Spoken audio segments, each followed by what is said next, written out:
मी जसं आता एक इंट्रोडक्शन दिलं तुमच्याबद्दल इंटरव्ह्यू सुरू होण्याच्या आधी, त्यात मी बरंच ट्रोलिंग बद्दल बोलले किंवा बऱ्याच गोष्टी बोलले.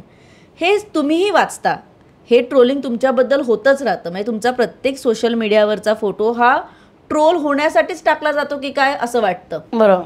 घनश्याम, त्या सगळ्या गोष्टींकडे दुर्लक्ष करत इतकं खंबीर उभं राहणं कसं जमतं? म्हणजे एक तर कसं आहे मॅडम, ट्रोलिंग होणं माझं तर मी खरं तर भाग्य म्हणेल.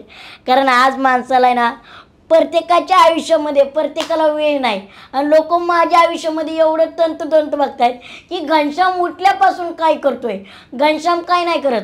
मी तर प्रथमतः ट्रोलिंग करणाऱ्यांच्या मनापासून आभार मानतो. कारण त्यांच्यामुळं आज मला एवढी फेम आहे ना, त्यांच्यामुळं लोक ओळखत आहेत.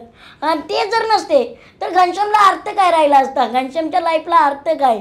त्यामुळे ना आज मला सगळ्यात जास्त ट्रोलिंग करतात आणि पुढं आल्याच्या नंतर तेच पोरं माझ्या पाया पडतात. सर नमस्कार, आम्ही तुमचे खूप मोठे फॅन आहेत. म्हणजे मला एक काय म्हणायचं आहे, ग्रामीण भागात एक असते, चावणारे कुत्रे म्हणजे जे भुकतात ना ते कधी चावत नाहीत आणि जे नाही भुकत ते चावत असतात.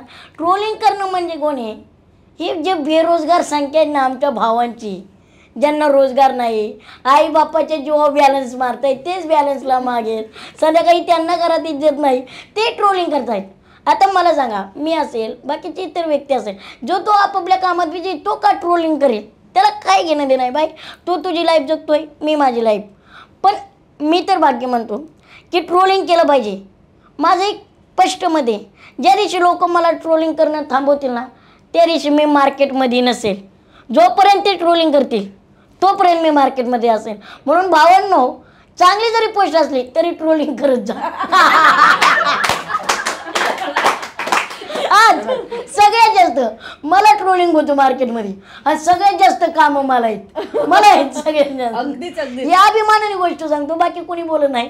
पण ट्रोलिंग मला आता आवडायला लागले, कारण त्यांच्यामुळे मी समाजापर्यंत जायला लागलो. हां, पण तुमच्याही आयुष्यात थोडंसं लक्ष देत जा, बाकीच्या आयुष्यातलंही टोकून पाहू नका.